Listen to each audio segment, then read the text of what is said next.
Okay. Excuse my creaky chair. I want to talk about some wee ships today, right? So, this one. And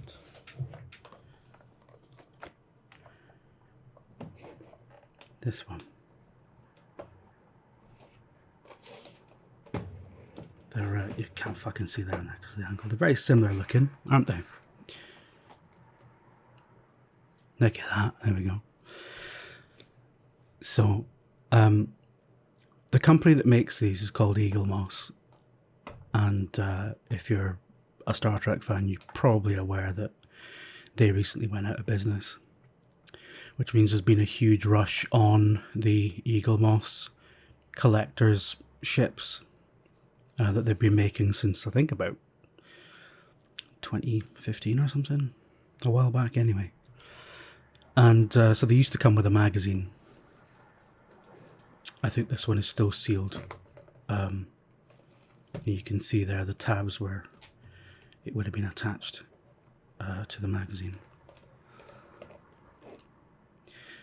So it's a tragedy because, like, it's not a tragedy, but you know, like, I really love these little things. I haven't been collecting them. I don't really collect things. I just like buying objects that I want to look at. So for that reason, I will be unsealing this on the video because I don't believe in keeping things in boxes just so they accumulate value. I bought it because I want to enjoy it, you know, so... let's change the focus on that a wee bit. There we go.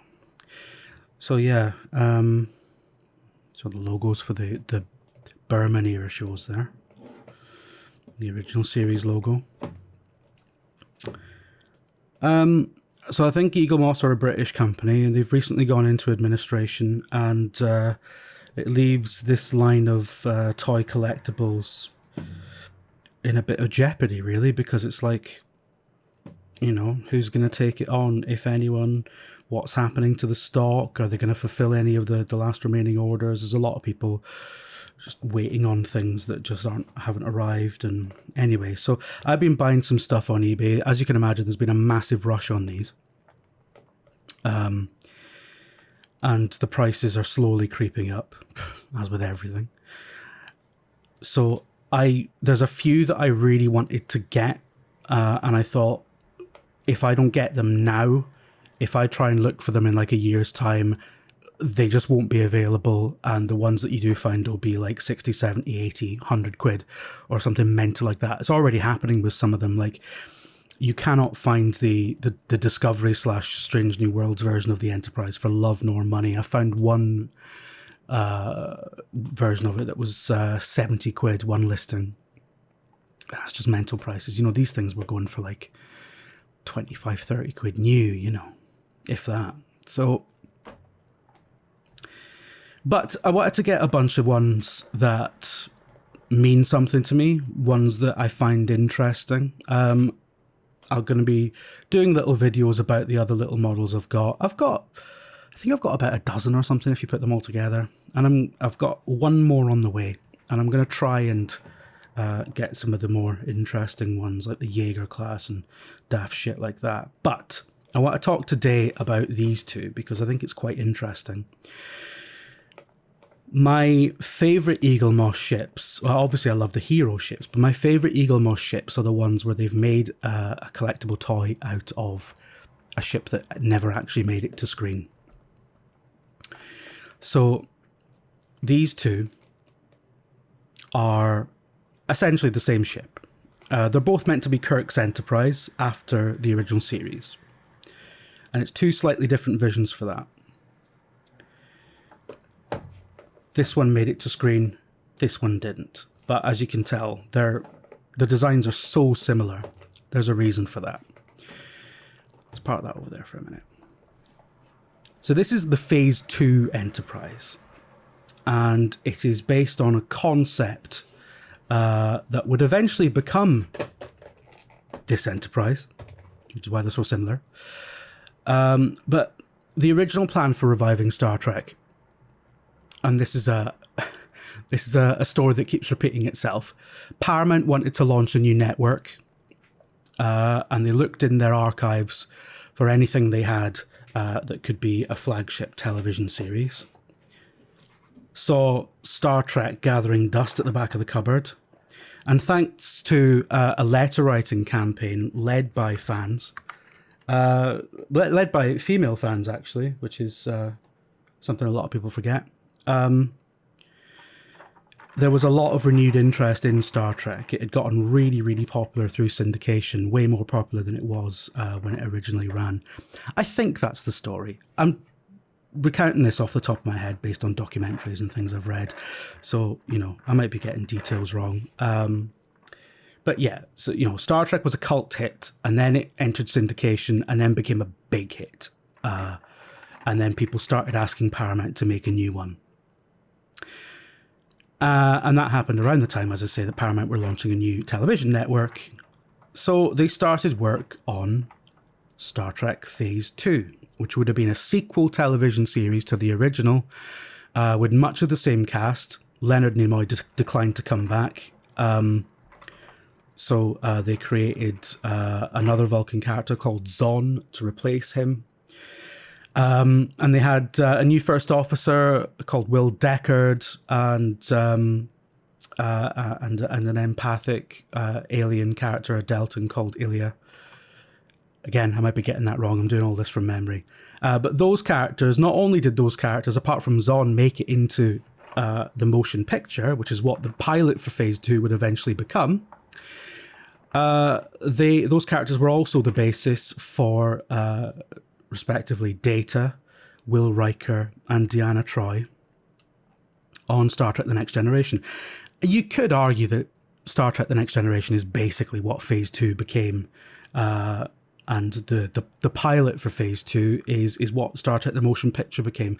So people often talk about it as like a failed, television series that never was. I don't really see it like that because, if you work on anything sort of,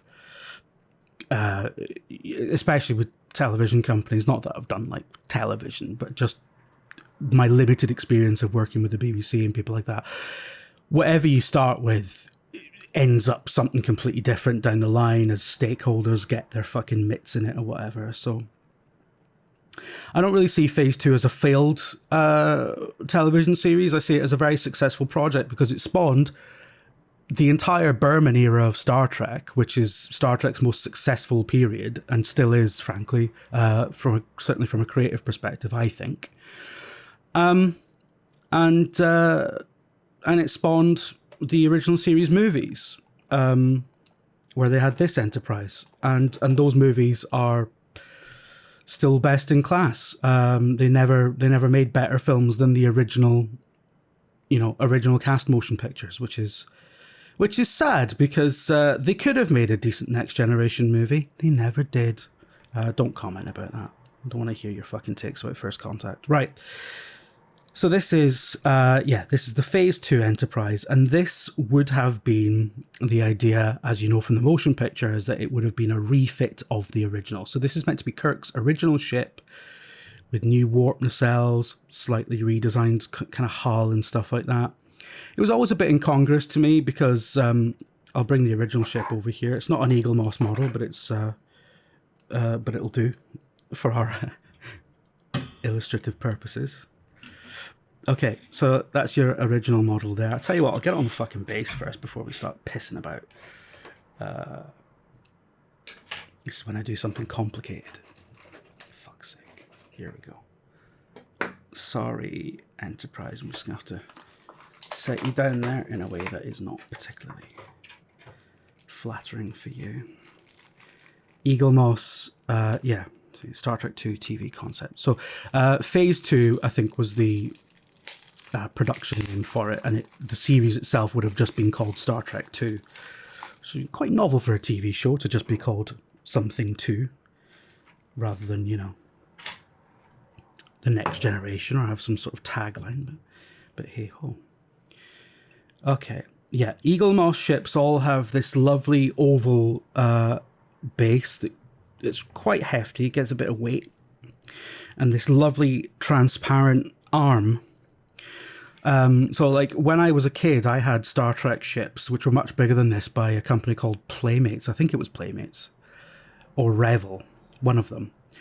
And they had the stand kind of built into the machine, built into the model at the bottom here. So they had to actually alter the design of the ship to kind of fit the stand onto it. Eaglemoss don't like doing that. They like to build the ship and then have the stand sort of made to be able to hold it. I have no depth perception through this camera, so this is going to look like I'm an idiot. I'm going to have to look around, bear me a second. Fuck's sake, here we go. There we go. Yeah, so Eaglemoss like to make the stand, design the stand around the ship rather than designing the ship to fit on a stand, so that way they don't have to mess around.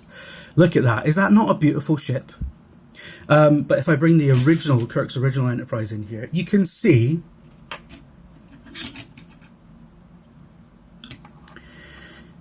it is the same ship. You know, you can totally look at these two ships and see that it could well be the same ship with, you know, with new pylons, with new warp nacelles, with, you know, slightly updated design features, but, you know, the same basic frame.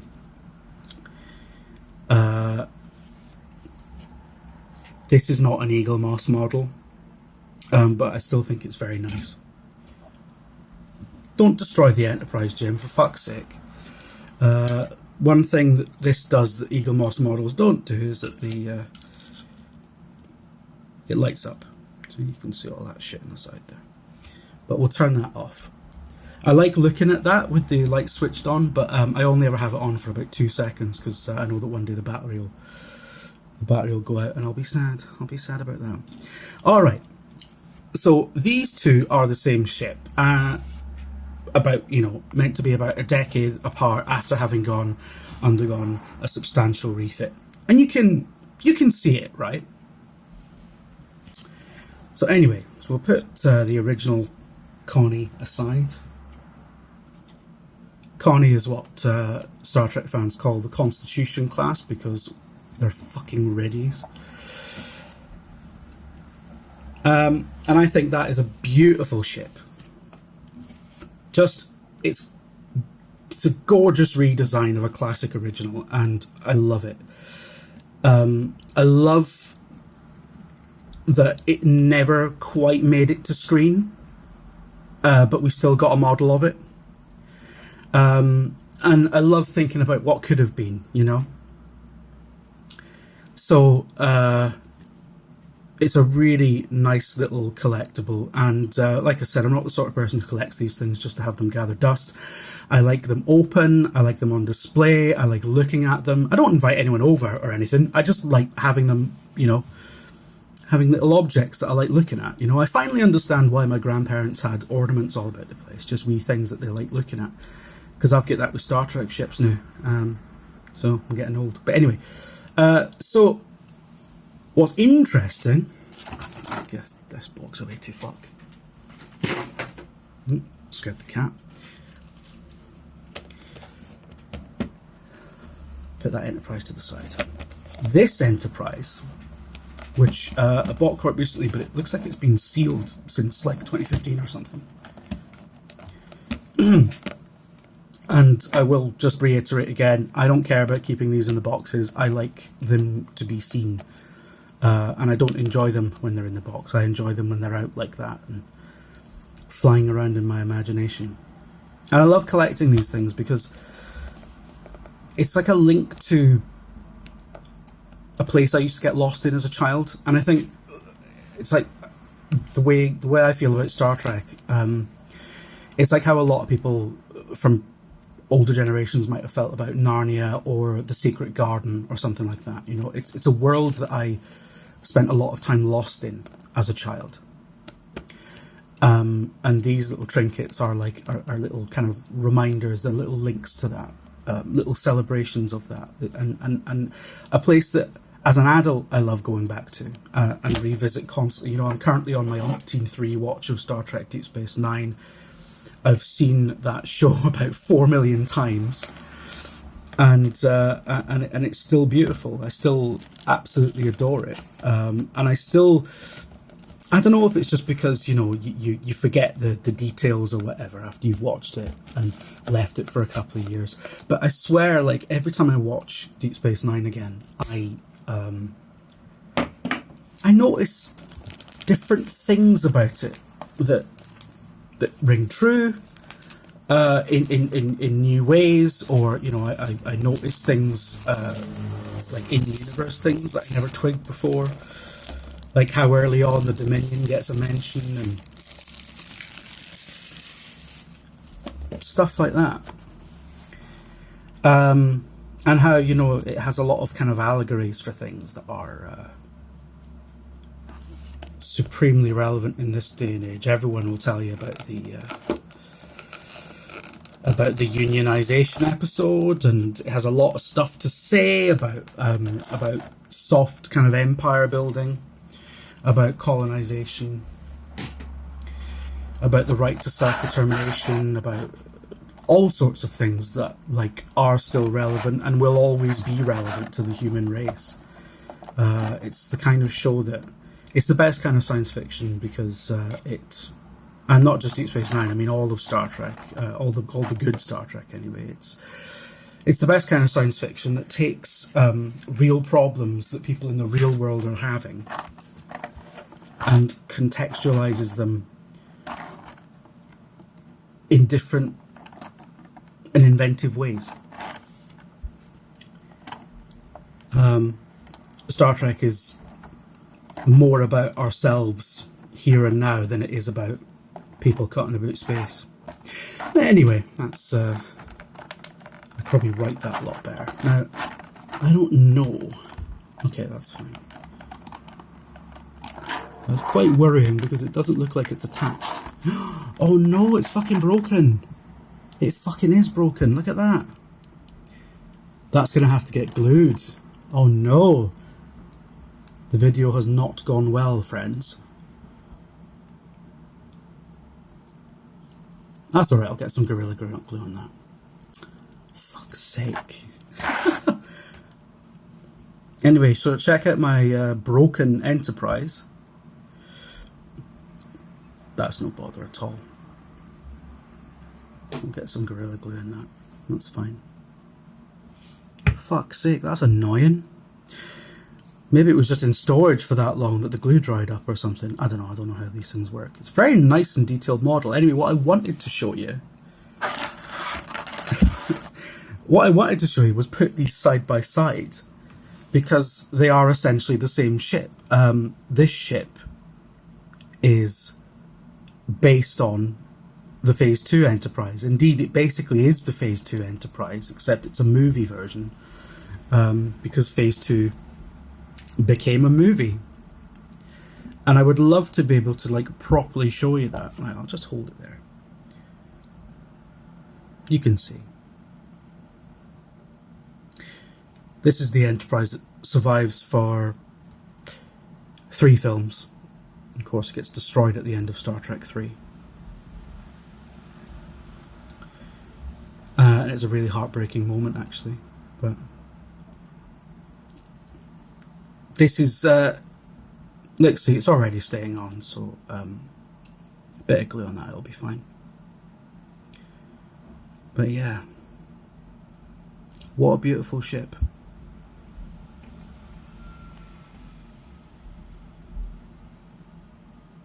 Gorgeous. Always love these little windows into engineering here. It's got all these little details on it that just pop on the studio model, on the film model, There's obviously they couldn't just use the Phase 2 Enterprise if they did ever build the Phase 2 Enterprise, because once you start filming something on 70mm for a theater, every speck of dust suddenly becomes 3 feet wide. So you've got to build a massive miniature with lots and lots and lots of little details on it. and that's when you get like Aztecing on the hull and just lots of little flourishes that you would never have seen on television, not back then anyway. It's a fantastic ship, and it's a beautiful redesign of a television classic, a beautiful motion picture variant of something that was built for television, and it's amazing how well it worked. Star Trek is not a film franchise, but for one shining moment, it did produce some very fucking good films. And no small part of that success is down to this. I worded that in a very fucking weird way. Jesus Christ, Jim. But yeah. Fantastic. Anyway, I'm going to go and fucking glue my shit back together. And that's not gone well, has it? Yeah, I'm going to go and glue my shit back together, and then I might do a wee update once that's done.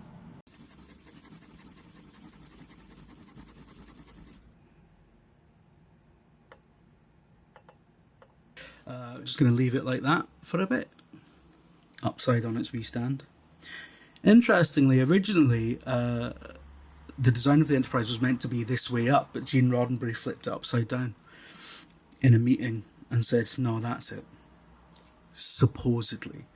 You know how Hollywood loves to bullshit about these things. But the good thing about Eaglemoss models is that they're reasonably well designed, in that the bit that slots into the stand is always the kind of the die-cast metal bit. So the saucer is the heavy bit, and the secondary hull is just really light plastic. So it's slotted in really easily, the glue's setting nicely, and it doesn't have to support any weight. We should get away with that quite nicely, and when it's the right way around, you won't even be able to fucking tell, so I'm quite happy with that. I got it for a bargain price anyway, so I'm not going to complain too much. Beautiful though, isn't it? Right, I couldn't just leave it hanging like that. I just wanted to show you that it's repaired absolutely fine. You can barely tell that it's been glued. It slots into the stand perfectly fine. One feature of the stand that other Eaglemoss ones don't seem to have is that I don't know if you can see it there, but the plastic mould of the stand is actually curved around the secondary hull there, so it's actually got quite a lot of support, so I'm not worried about it at all, and I don't tend to take them off the stands really unless I'm showing someone something, so i.e. you, because like I say, I don't exactly invite people around to to look at these things because I'm no fucking weirdo. But yeah, look at that. Basically the same ship, you know. Just one is an evolved version of the other, but very much the same idea. One led to the other, and I think that's quite beautiful.